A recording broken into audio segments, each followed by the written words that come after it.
back.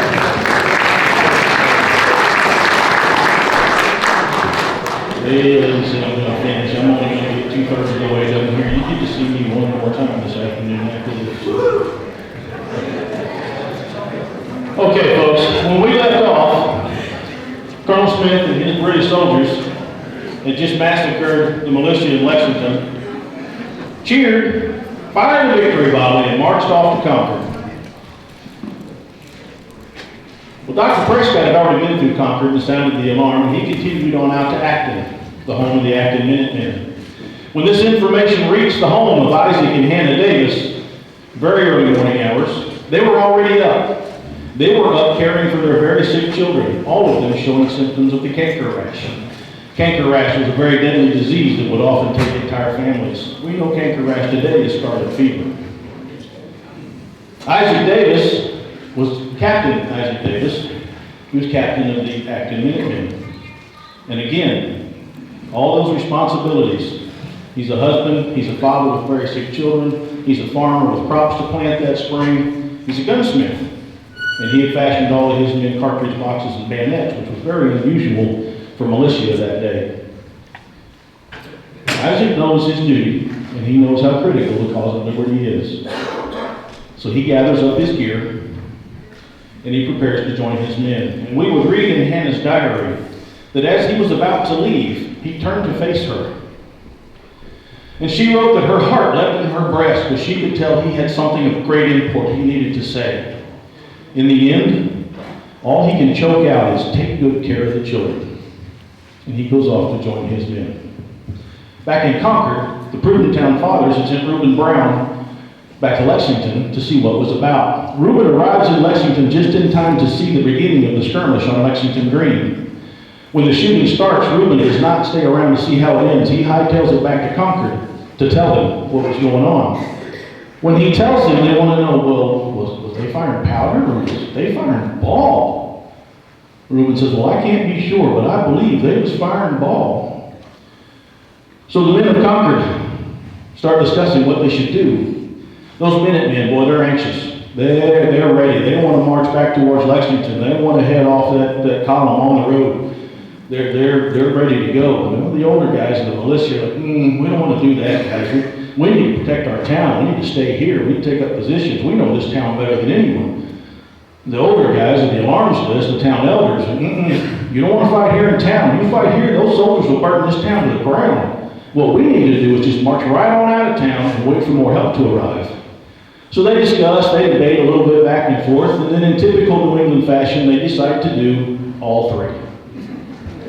So those brash young Minutemen, they head out. They're headed to Lexington. They're going to give them regulars what for. They first lay sight on that British column, and it's quite a sight to behold. That column's about a half a mile long. Those red coats, it looks like a red serpent snaking down the road. Polished bayonets gleaming in the morning sunlight. Those Minutemen are like, maybe the older guys were right. Maybe we should wait for some more help to arrive. They turn around, they head back into Concord.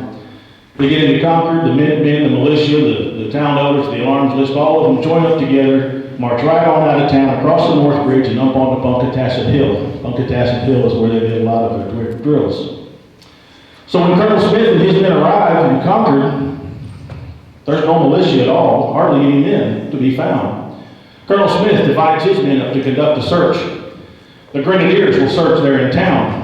One company of Lightfoot will go down to the South Bridge, thinking it's enough to hold that one. 7 companies to the North Bridge. 3 of them will stay to hold the bridge. 4 more will go on out to Colonel Barrett's farm to secure the route and do a search out there for the munitions. So back in town, the Grenadiers, in one of the oddities of the day, acting on the long-held ancient tradition of a man's home as his castle, they'd walk up to a home, knock on the front door. Owner would answer the door. Excuse us, do you have any military supplies here? Why, no, I don't. Thank you very much. They'd go to the next house. As you can expect, they did not find much doing it this way. They found a couple hundred musket balls. They threw those in a pond. The colonists collected those up the next day. They found a few trenchers, or what we would see as more wooden plates, a few other items. The only place they received any real resistance was at Ephraim Jones's inn. Ephraim Jones was reportedly in possession of some cannon. Colonel Smith wanted those cannon. Ephraim Jones won't open the door. Colonel Smith has the door broken down. They rush in and demand to know, where are the cannon? Ephraim Jones can't remember any cannon. Colonel Smith knocks him to the floor and clasps a pistol to his head. Oh, those cannon. Okay. Takes them out of the yard, shows them where the cannon are buried. They dig up the cannon, break them off their trunnions, take the wooden trunnions, the wooden plates, a few other wooden articles. They cut down the town's liberty pole. They stack it all up in the town center, set it on fire. Some of the sparks from that fire catch the town meeting house.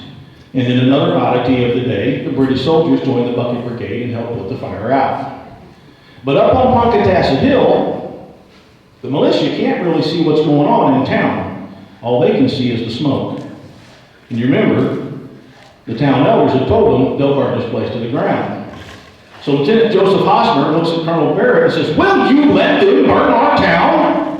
Colonel Barrett takes stock of the situation, decides there has been enough help show up that they can now march back in. Colonel Barrett would like the active Minutemen to lead that march. When asked to do so, Captain Davis's response is, I have not a man who is afraid to go. So they form up and they start marching back down the hill. Now, these three companies of soldiers down at the North Bridge are watching what's going on up on Ponkatasset Hill. And as I mentioned before, they had no respect for colonial militia. In a rather popular movie, several years old now, they're referred to as farmers with pitchforks. And that's exactly what those soldiers were expecting to see up there on the hill. But they look up the hill now, and they see a group of men, very well organized, very disciplined, marching down the hill in a very military manner. Makes them a little nervous. They're drawn back across the bridge. They form back up into a formation more suitable for street fighting, but they don't practice it much, so it's a little sloppy. They look up the hill, the militia are continuing on their way down. And again, without orders, those British soldiers start to shoot. First a little ragged, and then a full volley. Let me step out of history here for just a moment. The average British soldier was not taught marksmanship. Aim was nowhere in their manual of arms. They carried a musket called the Brown Bess. The Brown Bess was a 75 caliber smoothbore musket, but they fired a 71 caliber ball. They fired that smaller ball so they could load faster. It was easier to ram down the barrel. But you combine smoothbore, smaller ball, not taught marksmanship, fire by guess is what it was pretty much known as. They hitting anything beyond 50 yards was pretty much a miracle for them.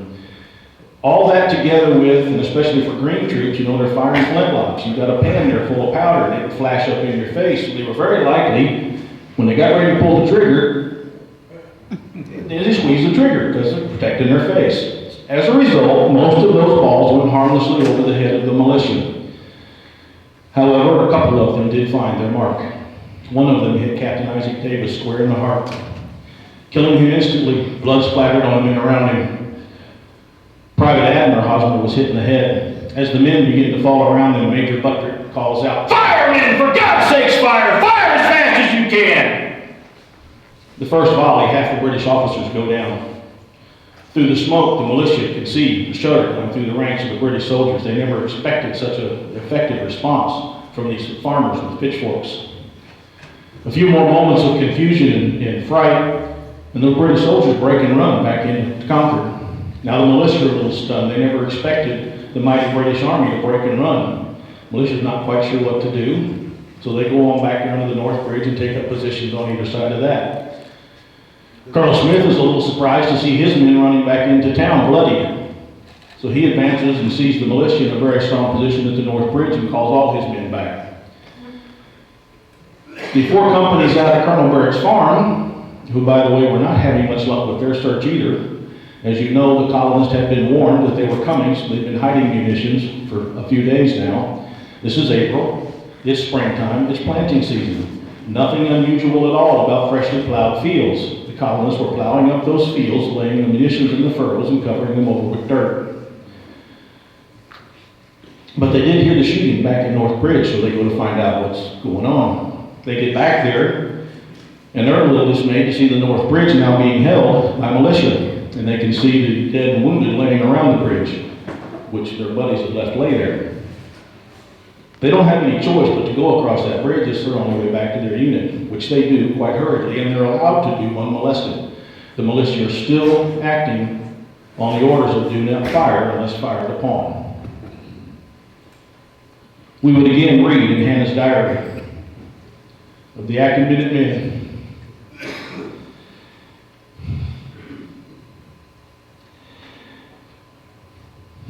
Bringing Isaac Davis's dead, bloody body back into her home, laying him on her parlor table. She'd had a premonition she'd never see him in this world again. She too knew how important the cause of liberty is, and she let it go. That, ladies and gentlemen, was the second strike of the match.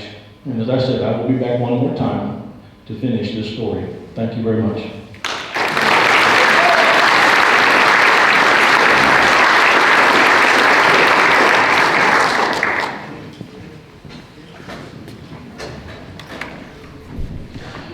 Thank you, Tom, and with that, we're gonna call it a day, and,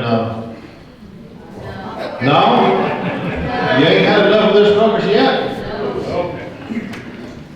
Well, I hope all of you are happy you came. It's good to see some smiling faces. I hope you got a good belly full of gut water.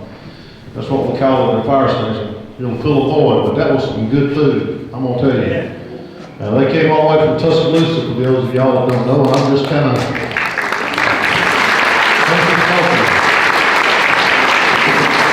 I'm looking over at the producer, they're going to stretch it out, technical difficulties. So that's what we're working with right now. Hold on, man. You want me to say something? Sure. Probably not. Okay, we're about to get this all set up.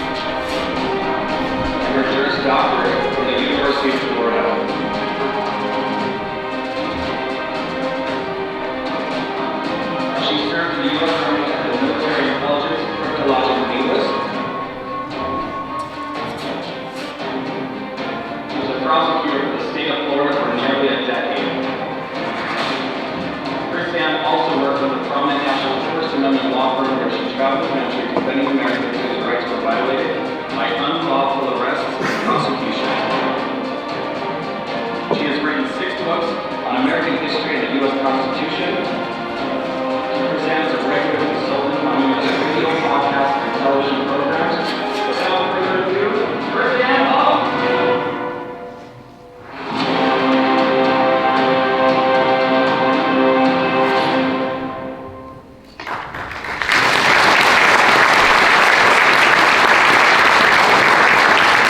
Thank you, everybody. Woo, that is a little hot for me. Thank you, everybody. I'm so honored to be back here at BamaCarry. How many of you have seen our documentary, Non-Compliant? All right, how many of you just learned we have a documentary called Non-Compliant? All right, that's fantastic. Now you need to look at those people who have watched that video, that documentary, and they will tell you that this documentary is powerful and it is life-changing. Am I lying? I know I'm not. It is amazing. Now, this is a non-profit film, so it is available to you at no cost. All you have to do is go to noncompliantmovie.com. You have to hurry up and go and watch it because we already started filming Non-Compliant 2. Yeah, go ahead. You can encourage me. Thank you. Non-Compliant 2 has the subtitle, The Sheriff. So we're going to be teaching on the origin, the role, the duty, the obligation of the sheriff as a defender of the people's rights and not a blind enforcer of the law.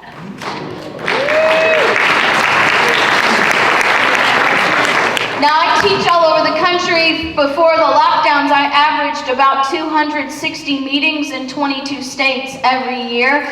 And the Southern Poverty Law Center has described me as an anti-government extremist hate group. I'm a whole group, all by myself. And so, interestingly enough, I always have in the back of the mind, when I pull up to a place, am I going to have to deal with Antifa? And I had that in the back of my mind. I pulled up here and I was like, what? And then I corrected myself. Oh yeah, I'm in Jasper, Alabama.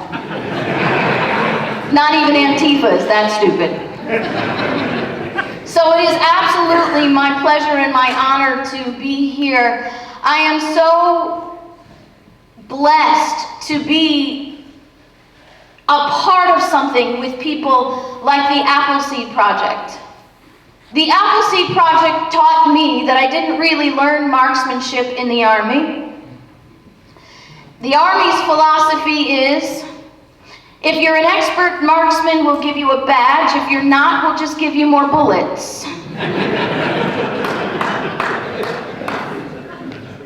I believe that GOA, along with the local compatriot NAGR, are the only groups in America that actually lobby for gun rights from a national perspective. And I know I just chapped about 37 hides out there, but if you don't know me, you might as well learn right away that I speak plainly and I pull no punches.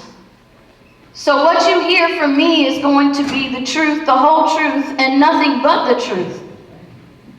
I can also tell you that I am a member of USCCA, and I think that anybody who carries a gun ought to have some membership to defend them if something might happen.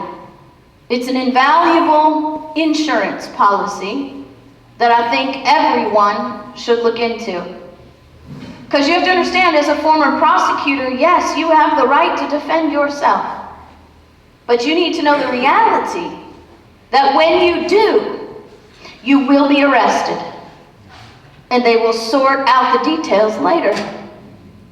And you'd better have representation from that minute forward with someone you can trust and not some random public defender. So I am, and I do count myself honored to be a part of this. I do have bad news for you though. Florida is going to be the 22nd state to pass constitutional carry. You'll have to be 23. But I want to talk to you about today because I don't know how many of you watch my podcasts. How many of you just learned I have a podcast? Right? I've been doing that for about 7 or 8 years now. We used to do it daily, but now we do it Monday, Wednesday, Friday. And I'm a teacher. That's what I do by nature of my creation. I was born that way. I don't know why. That's just what God put in my soul, and that's what I do. So on our podcast, what we do is we take current events from a constitutional and principled perspective. Our motto is liberty over security, principle over party, and truth over your favorite personality. Which means in the first 5 minutes, the Democrats hate us, Eddie. In the second 5 minutes, the rhinos hate us. Because we hold everybody accountable to the singular standard in government, the Constitution.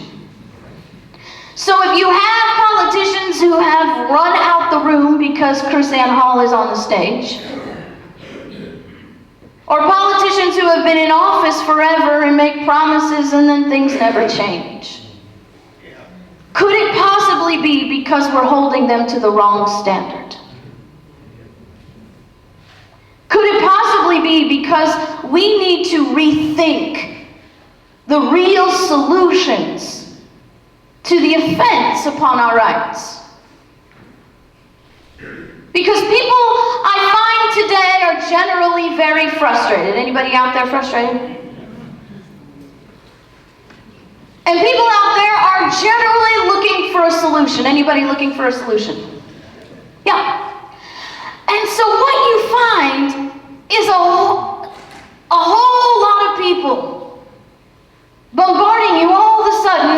solution cell. We've got this magic potion. We've got this magic incantation. If you file this paper, everything will be fixed. If we amend the Constitution, everything will be fixed.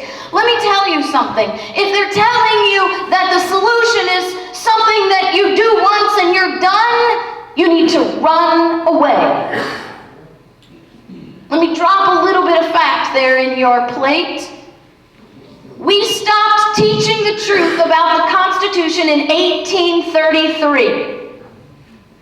In our schools, to our lawyers, to our judges, in 1833, we started altering the way people think and brainwashing people into an ideology of federal supremacy and judicial supremacy.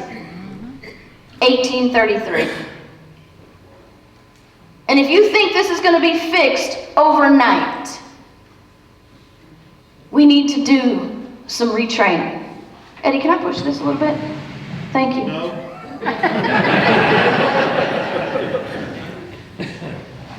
So I want to help you today, because the solutions are actually simple. Now I want to be very clear. I am an attorney. I'm an endangered species attorney, like Mr. Eric Pratt, because we're actually attorneys that understand the Constitution.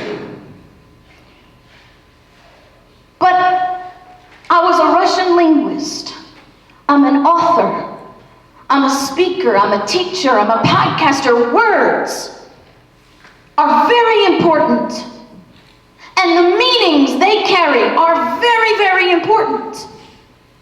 And I'm here to tell you unequivocally, the solutions are very simple. I didn't say they were easy. Because we are at a precipice as a society where we're really going to have to decide if we love our comfort more than our liberty. If we love our reputation more than the lives of our children and grandchildren. What about that fortune thing? Would we rather have a 3-bedroom, 2-bath house in an affluent neighborhood? Or would we rather know that we've done absolutely everything within our power to ensure that our children and our grandchildren do not have to pick up muskets to declare themselves free? Amen. Because this is where we are. And I want to show you America and our right to defend. I was speaking to a dear man, I think a new friend of mine, about the words that we speak. And this is just a little pet peeve of mine. You can take it or leave it, eat the meat and throw away the bones. That's all up to you. But we've got to change the way we speak. Anybody out there believe like I do that words have power? Absolutely. And the way that we speak controls the way that we think? You see, we often talk about constitutional rights. That is not a healthy phrase. You see, that suffix at the end of constitution, constitutional, that A-L, means to be derived from.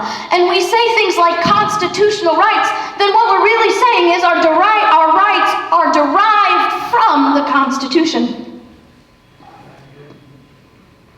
And if we speak and believe that our rights come from the Constitution, then all they have to do is alter the Constitution and we can be taught to believe that our rights have changed. We do not have constitutional rights. We have inalienable rights. We have natural rights. We have God-given rights. Rights from God that can't be taken from men. And we need to develop a confidence in that. I want to show you that when we talk about the right to keep and bear arms, this is what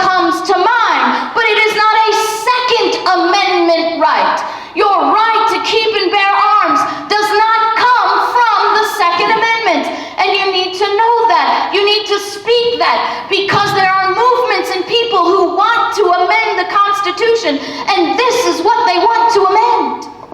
A former Supreme Court Justice, John Paul Stevens, wrote an entire chapter in his book about amending the Constitution, that we should amend the Second Amendment to read, a well-regulated militia being necessary for the security of the free state, the right of the people to keep and bear arms while in uniform shall not be infringed.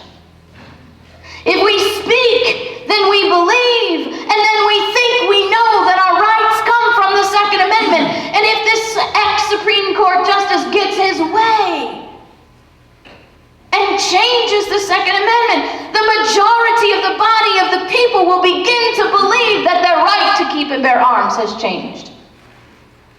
But that's not true. Because your right to keep and bear arms is an inalienable, a natural, a God-given right. And you know what's crazy, Eddie? And today when you say that out loud, it makes people uncomfortable to say that my right to keep and bear arms is a God-given right. Because you see, we've been teaching the wrong things for a very long time. People always try to talk down the way we teach and the way and who we teach. And they say, oh, well, KrisAnne Hall just teaches the choir. Well, my husband pastored a church for about a decade, and I never once saw him stand up at the pulpit, look back at the choir, and say, all right, I'm about to preach, now you guys can go home. Because the bottom line is the choir needs the preaching too. And when we understand that we've been taught the wrong things for a really long time, then we understand why we need the teaching. So I want to ask you to really just sort of, as we go along this lesson today, to be open in your mind and in your spirit to really test and judge what it is that you thought to be true. Now, I told you the Southern Poverty Law Center calls me an anti-government extremist, hate good. They also call me a white supremacist, in spite of the fact that I have a biracial husband and a Mexican child.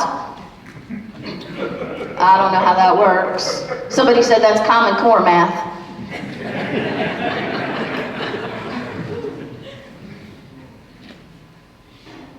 But I'm a teacher.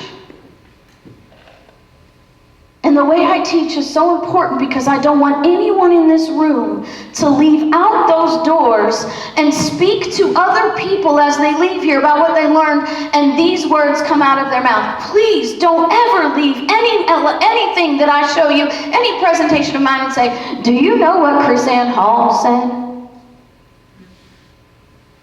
Because you see, my opinions about things are just simply not relevant. Yes, I've studied these things. Yes, the Lord has given me a gift for things. I give Him glory for it all, but I want you to know why I put this up here is so that you can understand what I'm teaching you is founded, anchored in history, in truth. So when you leave, you can know the truth and not just what I said. Too many people want to offer up opinions. Everybody's entitled to them. But we should be searching out facts and truth. What do you think? And we've got to start. If we're going to restore liberty, we've got to start with education. Sometimes we get a little bit ahead of the curve. We start organizing together. That's okay. If you're organizing your groups together, when you're organizing together, educate them. Because here's what happens when we don't educate. We organize based on things that we think are true that just simply are not. And then when we go to activate, then we end up inevitably doing the wrong things for what we think are the right reasons. I mean, I can give you example after example after example. Just one young lady said to me today, well, KrisAnne, why are background checks bad? Don't we need to keep bad people from getting guns? Can I tell you the majority of your friends and family members think like that? They're not trying to take your guns. They don't hate you or your liberty. The majority of the people you know in society are not Antifa. They're not AOC, Nancy Pelosi, communists and socialists. They're honest people who want to do right by each other. So you have to have the education to walk them through it. We would have never gotten background checks if we had had the education first. Our education has to begin rooted in the history, the learning, the teaching, the understanding of principles that have developed through time. It's why Thomas Jefferson says we hold these truths to be self-evident. Self-evident. That means we know they're true as principles because they've proven themselves to be for a very long time. Patrick Henry said, what did he say? He said, give me liberty or give me death, right? Well, he said a whole lot more than that. He said, I have but one lamp by which my feet are guided, and that is the lamp of experience. I know no way to judge the future but by the past. Because you see, those who do not know their history are doomed to repeat its mistakes. History always repeats. Let's see how honest of an audience we have out there. Raise your hand if you're willing to admit that you've made the same stupid mistake more than once in your life. Right? Do you know what that is? That is history repeating. And it repeats because we didn't learn the lesson to not do it again. That's why we have to know history. And here's what Samuel Adams wrote in 1775. He said, no people will tamely surrender their liberties, nor be easily subdued when knowledge is diffused and virtue is preserved. He said, on the contrary, when the people become universally ignorant and debauched in their manners, they will sink underneath their own weight without the aid of foreign invaders. Can we just admit that we've lost more liberty in our own hand in the last 2.5 years than we have in the last 2.5 decades from foreign invaders? Amen. Why? Because of universal ignorance. A lack of knowledge has caused us to perish our liberties. But it is recoverable. We are not done. Can I just say that again? America is not done. But we do need to realize and start really employing the right solutions, which include, but are not limited to, the ballot box. For a very long time, we've been taught to believe that the power of the people in government is the ballot box. That is a lie. Because if all you do is vote once every 2 years, if you're really diligent, but most of America, how many of you know, only vote during the presidential elections, you are abdicating your authority in government. Our authority in government doesn't exist in the ballot box. Our authority in government exists every single day. We're supposed to be watching the legislation. We're supposed to be involved with the legislation. If your county commissioner doesn't roll his eyes and groans when he sees you, you're not doing your job.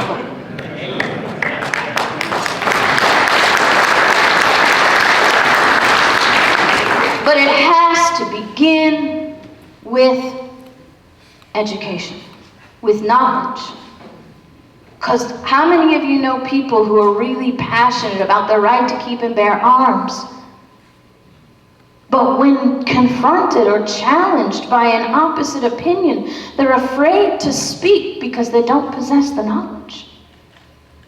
We silence ourselves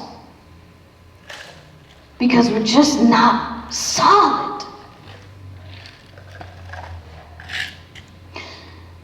Liberty is what America is founded upon. Watch what John Adams says. Liberty must at all hazards be supported.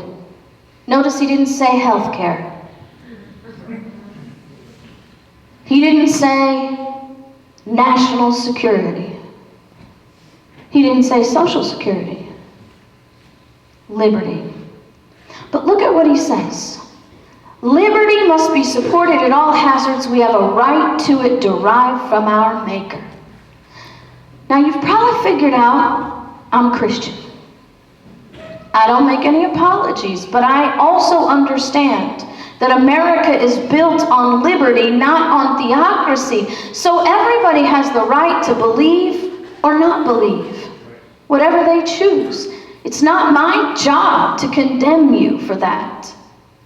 But here's one thing, we all must be on the same page.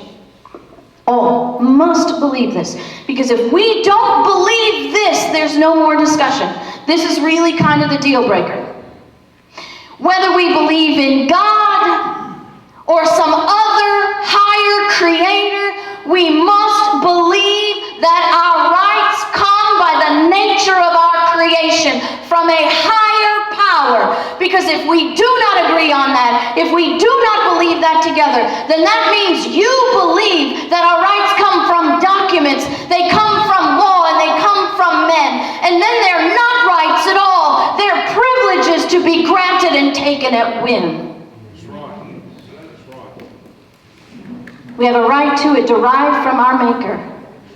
But if we had not, our fathers have bought and purchased it for us at the expense of their ease, their comfort, their estates, their fortune, and their blood, their lives. Do you know the greatest gift that our founders gave us was not just independence from Great Britain. It was the establishment of a constitutional republic where we had no more kings. If we sat and thought about that for just 30 seconds, we would realize the fact that we are a constitutional republic and we have no more kings, they gave us the opportunity, a powerful opportunity, to peacefully, regularly control our government. Because when you have kings, all you can do is raise up a rebellion and then start chopping off heads. They did this because they wanted us to be government.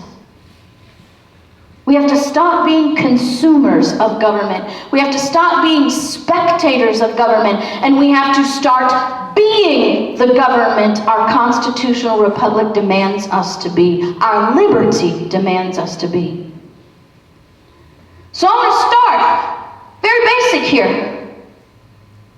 And you're going to realize when we go through the Declaration of Independence just how simple it is. Just how much you've been denied in your education, and sometimes perhaps even deceived in your education. And that it's always been right there at the tip of your finger. We hold these truths to be self-evident, that all men are created equal. You know what's interesting is, I know in this group, but sometimes I have a mixed audience, and so when I say that term men, somebody gets triggered out there. Can I just mention to you that word men is not a gender-related term. It is shorthand for the term mankind, which includes everyone.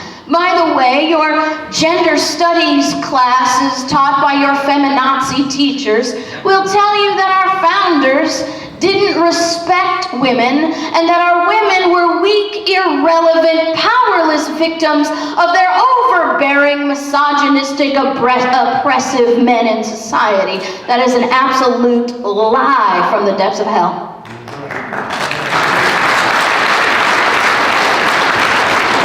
Can I mention to you, it's also disgusting, because I know these women.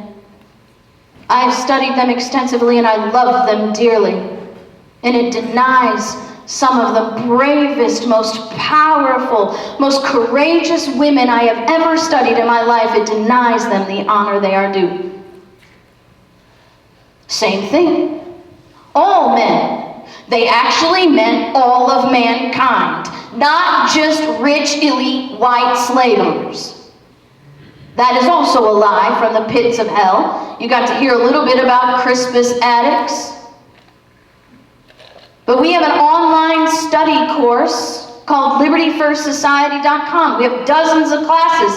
And in that list of dozens of classes, we have the Forgotten Founders. We have the Forgotten Mothers. We have my husband's class based on his desire to teach the heritage that he came from. More than victims, America's hidden black history. Black men and women were free before the Emancipation Proclamation. They were business owners. They were leaders. They were elected officials. Just look up Wentworth Cheswell. So they meant all men are created equal and endowed by their Creator with certain inalienable rights. Endowed by their Creator with unalienable rights. Can we just dig in here for just a second? Because this means they can't be taken away. Like your DNA, you can't be separated from them. Now you can, by harming someone else, relinquish certain liberties because you failed to self-govern. But let me show you a little flow chart here, because this is the proper flow of authority. We are endowed by our Creator with certain inalienable rights. God has delegated to us by the nature of our creation certain rights. Now, because we're social creatures by nature, we create and organize without somebody making us into societies of like-minded, like-goaled people. That's just how we are. And as long as we're a small body that is intimately related to each other in principle, in space, and in family,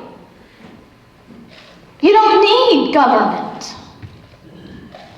But the larger societies come, the more distant people are to each other, the less consideration some people can have, and the less self-governance they exercise. So in society, people need laws to punish evil and promote good. So we have to create government to create laws to secure our rights. James Madison said, if men were angels, we wouldn't need government. Yet here we are. So I want you to think and remember this little proper flow of authority, because we go through the Constitution and we talk about our Creator and our inalienable rights. And he says that among these are life, liberty, and the pursuit of happiness. Now I think in just a few minutes we could all understand what life means. We could probably in a few minutes all understand what liberty means, which, by the way, is not freedom. Freedom and liberty are not the same thing. If you are free to lie and steal and murder. You are free to do whatever you want regardless of how that hurts someone else. America is not built on a foundation of freedom. It's built on liberty. Liberty is actually freedom plus morality. In order to have liberty, you must have a strength of character to self-govern. You must be able to say, I am created free. I am created to do whatever I want. But there are some things that I will not do because they're wrong.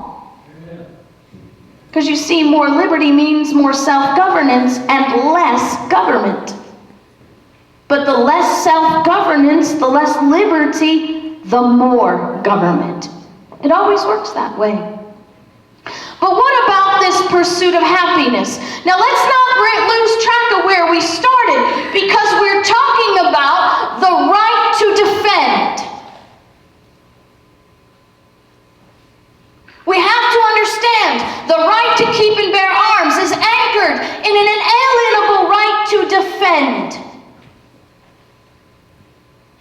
Let's look at this pursuit of happiness. Because the politicians and the pundits and the experts and the professors will tell you, oh, well, we can't possibly know what pursuit of happiness means. It's such a vague and nondescript term. We need to form a think tank, and we need to get together and decide on ourselves what this actually means. That is also a lie, by the way, because this principal concept of pursuit of happiness was actually founded in the understanding, the learning, the tutelage of Thomas Jefferson by this man, John Trenchard. John Trenchard was part of the writers of the Cato Letters, and Trenchard wrote in Cato letter number 68, what is the meaning of happiness? He says, happiness is the product of independence. Because guess what? You cannot freely pursue your happiness if you're a slave. You cannot freely pursue your happiness if you are dependent. Now I'm looking out there, I'm seeing some older people out there. How many of you remember from the 80s and 90s, the bumper sticker that said, I owe, so it's off to work I go. Right? You see, you have to have a job if you want to pay your mortgage and have a house over your head. You are dependent upon the bank for the shelter of your life, which makes you an indentured servant of the bank, dependent upon the bank, which means you're not free to pursue your happiness because you have to pay those bills. But Trenchard says happiness is the product of independence, and independence is the product of property ownership. Because when you own your property, the roof over your head, the sidearm on your hip, you can't be dependent. You are independent. But that encompasses the main and true definition of property ownership. The true definition of property ownership is to exercise dominion and control over what you own to the exclusion of all others. I live in Tampa, Florida. We just bought a new house. I just discovered there are 2 dead trees on my house, on my property. And the next hurricane will not be standing up, but laying on my new house. And when I had to find a guy with the right equipment to come cut down the trees, you know what he told me? I have to get a permit from the county to cut down the trees. Do you know what that tells me? I don't own my property. Because I do not have dominion and control over my property to the exclusion of all others. If you have to have a permit to do something, that's a permission from someone else, and you don't own it. Well, I wasn't entirely devastated because I already know I don't own my property. I mean, even if I pay off my property to the bank and I have no monetary note on my property ownership in America is an illusion. Right? Just fail to pay your property taxes for 3 years and you'll figure out who actually owns your property. Because the government will seize your property and they'll tell you we're seizing it for back payment of your taxes. Only that's a lie. Because the accumulative amount of 3 years of back taxes doesn't even come close to the equation of the value of your land. So they're not seizing off your land to pay off a debt. They're evicting you because you failed to pay your government rent, called property taxes. If you have to have a permit to carry a gun, you don't own that gun. And by the way, you'll see very soon, you don't own your own life either. So happiness is the product of independence. Independence is the product of property ownership. And true property ownership can only exist, Trenchard teaches us, in a government founded and focused on the inherent liberties of the people, where laws are created only through the consent of the governed and can only be removed through the consent of the governed. So Thomas Jefferson didn't make this up. This is not some vague and nondescript term, this pursuit of happiness. It actually means a whole lot more. Can you now see, just learning the definition of pursuit of happiness, how different America would be today if we were teaching that in the schools instead of gender study? Now look at what happens here. We're about to learn the proper role of government. And I'll tell you, it's the only reason government exists, to secure our rights. Government does not exist to establish rights, we're born with them. Government does not exist to regulate our rights, they are not authorized to do so. Government exists only to secure our rights.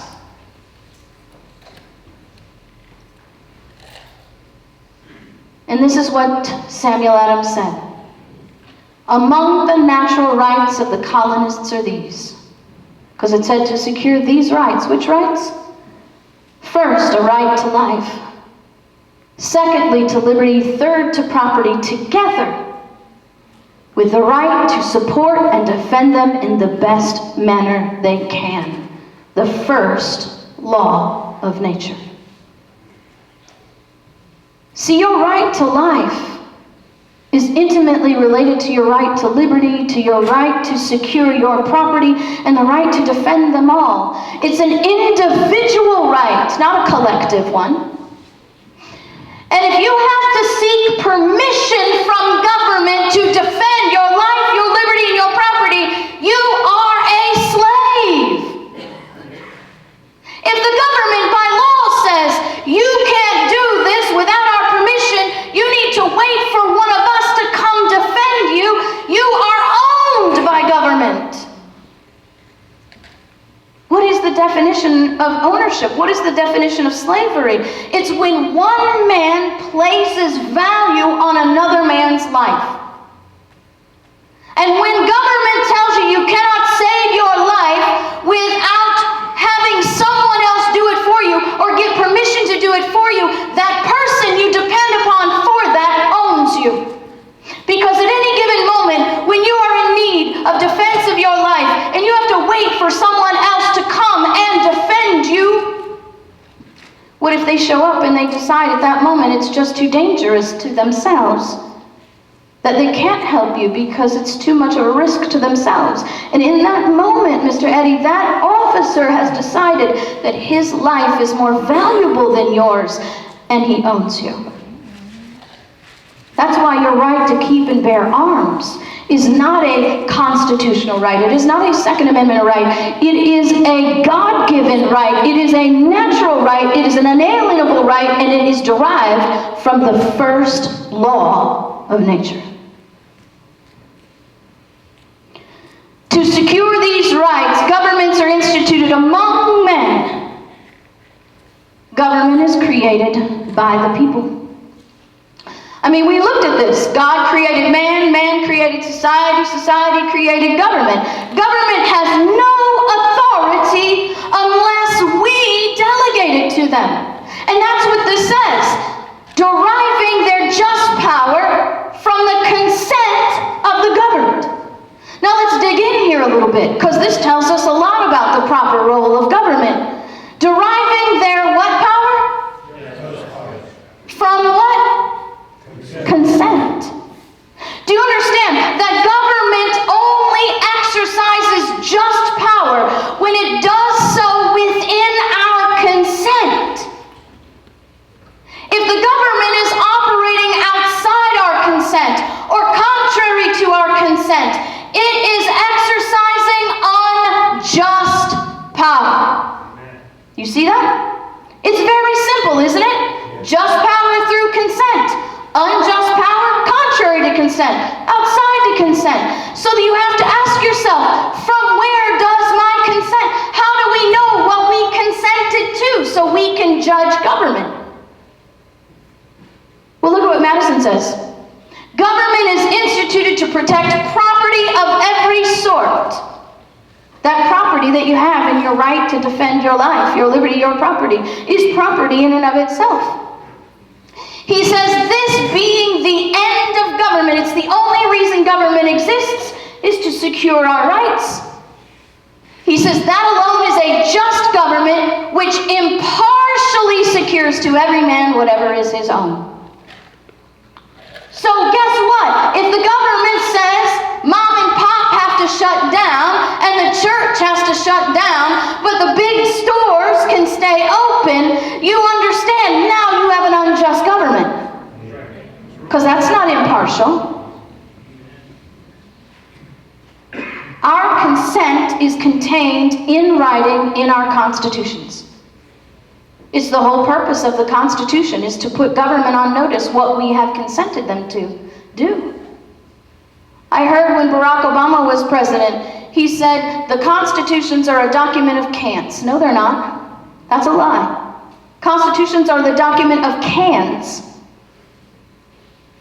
We specifically enumerated the power government is authorized to use. If it is not specifically enumerated, it is automatically a can't. And by the way, through decades of ignorance, we've allowed government to take what we've specifically enumerated and redefine and twist it to expand it to be even more by their own warped logic and reason. Alabama Constitution, Article 1, Section 2, tells you what I just told you. All political power is inherent in the people, and all free governments are founded on what? Remember I told you, when we think about the right to keep and bear arms, we generally and normally run to the Second Amendment. We've been trained to do that. But I want you to know that your Alabama Constitution is stronger than the U.S. Bill of Rights in the defense of your rights. We need to stop running to the federal Constitution every time something goes wrong or when we want to define government. Your Alabama Constitution defines the government of Alabama. It is the supreme law of Alabama, and your Alabama government cannot operate outside your Constitution and be a just government.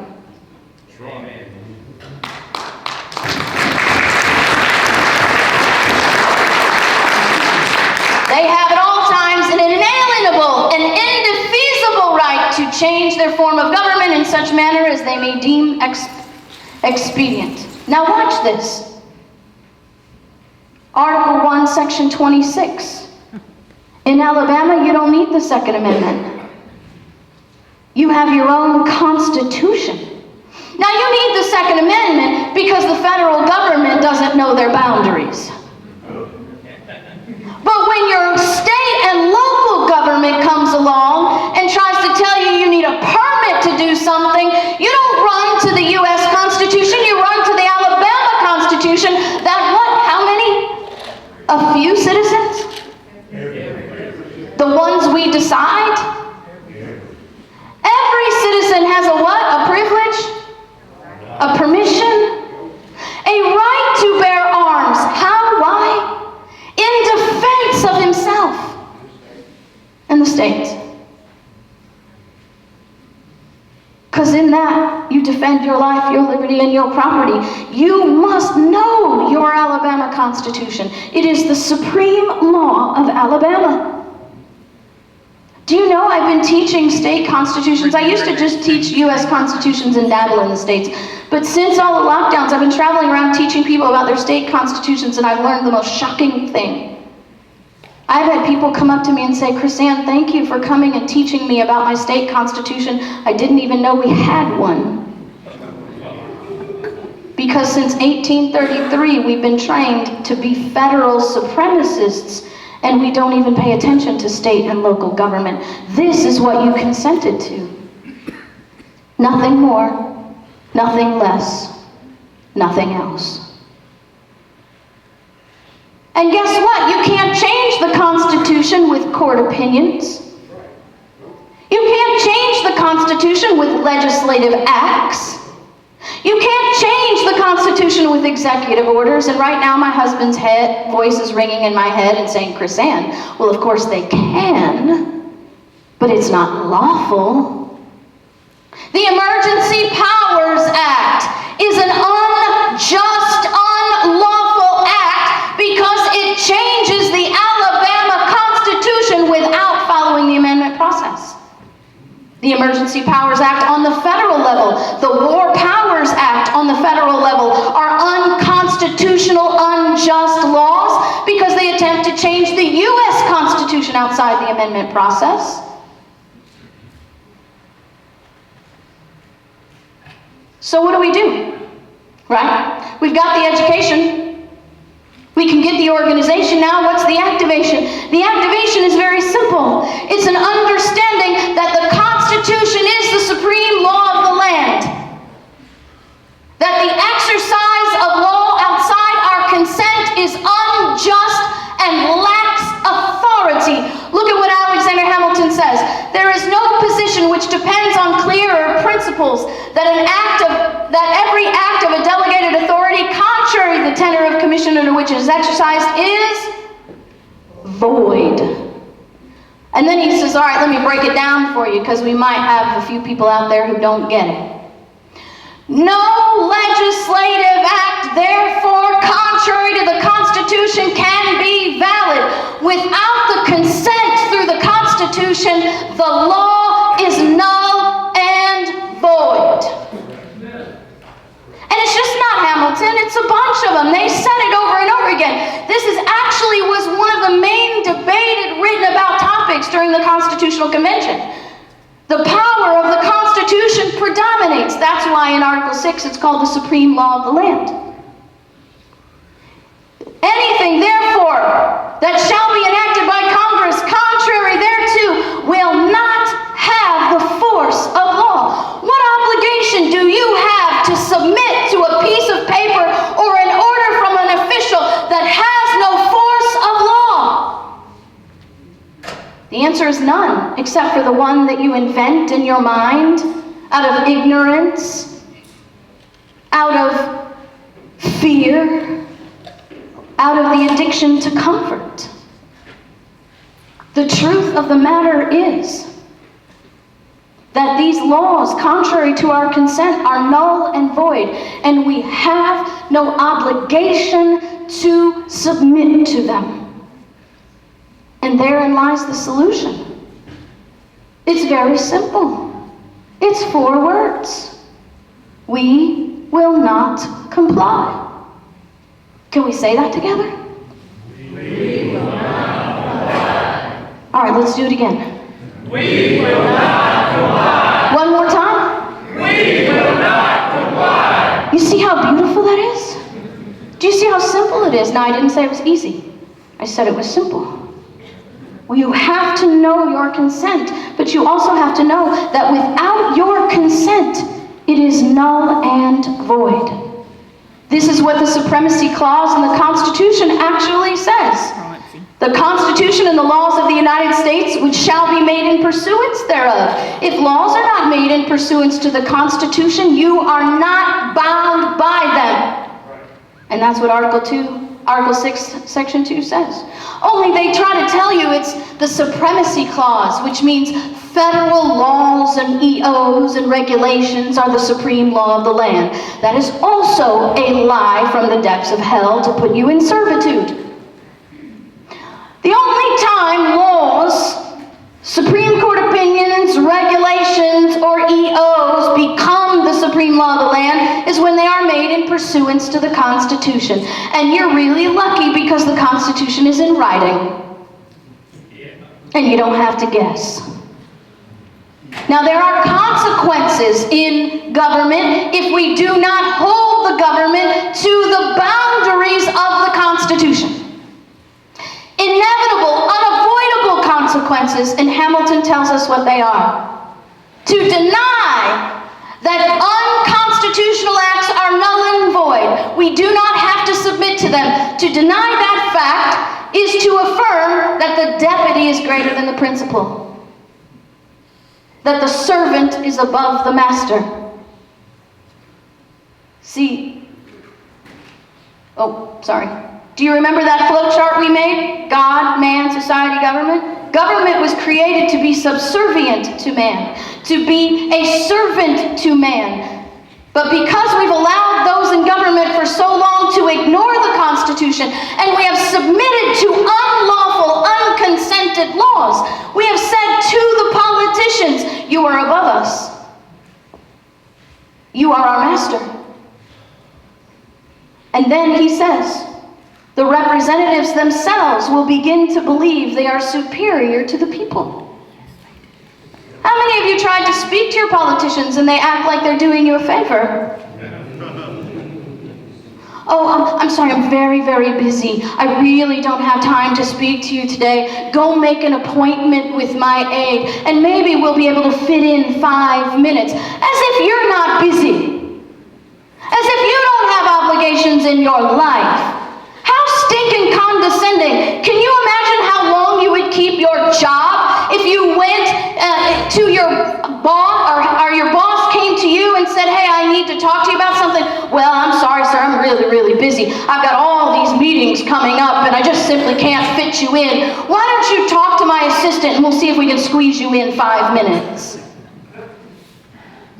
Why do we allow our employees to treat us this way? Maybe because we've forgotten that they're created to be servants of us under our consent. And now they believe that they are our masters. We're wrapping up here. I know Eddie's looking at his watch. The solution on how to enforce your constitutions lies in knowing this. Unconstitutional authority is null and void. If I wrote a piece of paper and handed it to Eddie and said, Eddie, you have to pay me $2,000 every year for the privilege of living in your house. Signed me. Does he have an obligation to pay me $2,000 every month for the privilege of living in his house? No, why not? I wrote it down.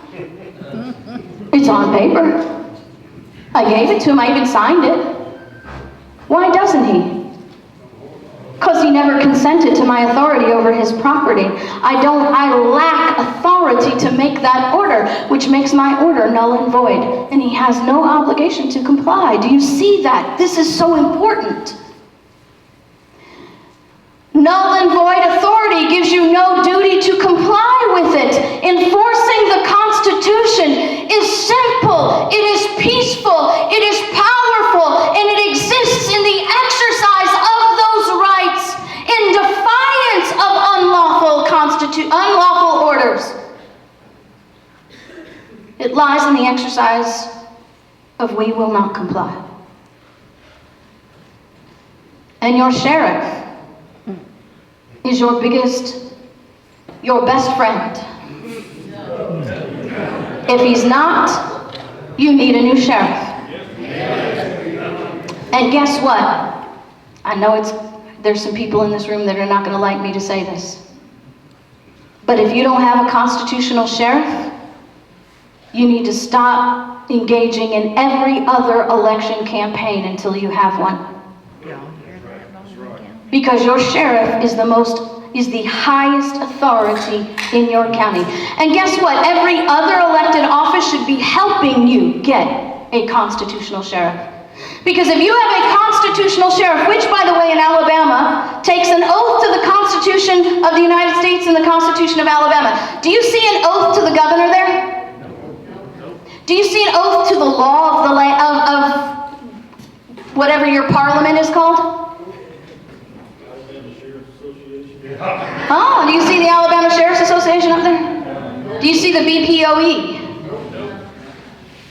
That is a promise to you that your sheriff's first cause, his only cause, is to protect and defend your rights, whether it be through criminals or an overreaching government.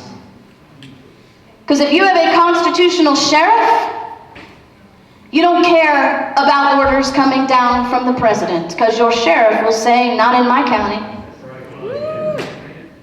If you have a constitutional sheriff, you don't care about orders coming down from the legislator that is unconstitutional, the governor that's unconstitutional, the mayor that's unconstitutional, the city or the county, because your sheriff will have the knowledge and the virtue to say, not in my county. And even though the media won't tell you, can I tell you it's happening all over the United States? Sheriffs standing up and saying, no, not in my county. Mike Harrington, the sheriff of Chavez County, New Mexico, wrote a letter to the governor of New Mexico and said, guess what? I'm the sheriff here. I outrank you. I outrank the state police. I outrank the FBI. I outrank the HHS. I outrank the USDA, the FDA, and Fauci. And guess what? My county will not be shut down, and there's nothing you can do about it, because I will defend my county. And he published it. Researchers at Harvard examining resistance movements over the last 100 years. Nonviolent protests are twice as likely to succeed as armed conflicts, and those engaging in peaceful non-compliance at a threshold of 3.5% of the population have, catch that, never failed to bring about change. Peaceful non-compliance. It is the solid, the sure, the simple way to change government in drastic and big ways. But these are the times that try men's souls. And the summer soldier and the sunshine patriot may shrink from the service of their country. Can I mention to you that definition of sunshine soldier and summer patriot, did I say that right? Summer soldier and sunshine patriot is not talking about liberals or communists or socialists. It's talking about the people who stood up and said, I will represent you. I will defend your rights. I will obey, I will honor my oath. Or the guy in the group with you said, I'm with you. I'm going to defend liberty. I'm going to fight. But when the cost came too much, they shrank. When the lobbyists became too powerful, they walked away. When the decision to make the right choice was just a little bit too hard. That's your summer soldier and your sunshine patriot. He said, but he that stands by it now deserves the love and thanks of men and women. Peaceful non-compliance.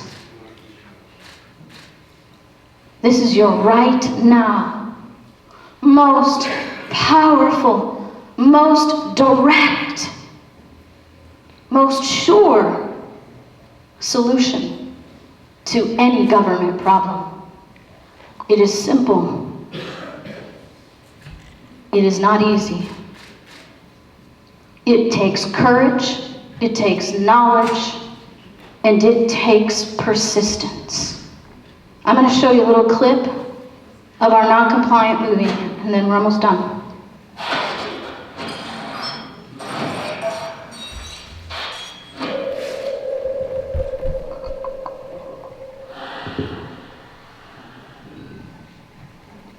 We hold these truths to be self-evident. That all men are created equal and endowed by their Creator with certain equitable rights. We have a power, and we raise a spoiled, brat, representative government that needs to be taken to the woodshed. Are you satisfied with the government that owns you? There are churches who refuse to allow us to use their facilities to teach. Unspoken or even sometimes spoken rule that religion and politics don't mix. You wouldn't dare speak out against the government or somehow resist. Christians have to be involved in politics.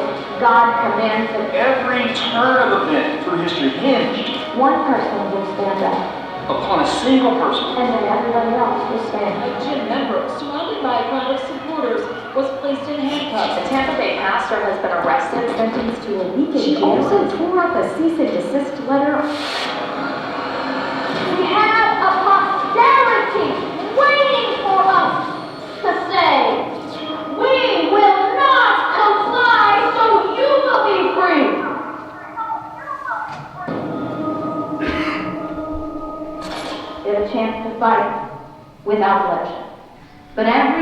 not we comply, we establish a future where our children will not have that option.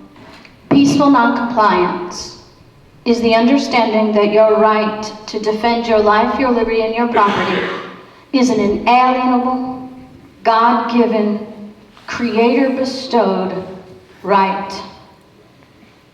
An individual right. Not by my opinion, but by fact, history, and truth. That's why what we're doing here today, that's what BamaCarry does, what GOA does, what NAGR does, what everybody in this room is trying to do when they stand up and educate you. Educate, organize, activate. But you have to do it with persistence.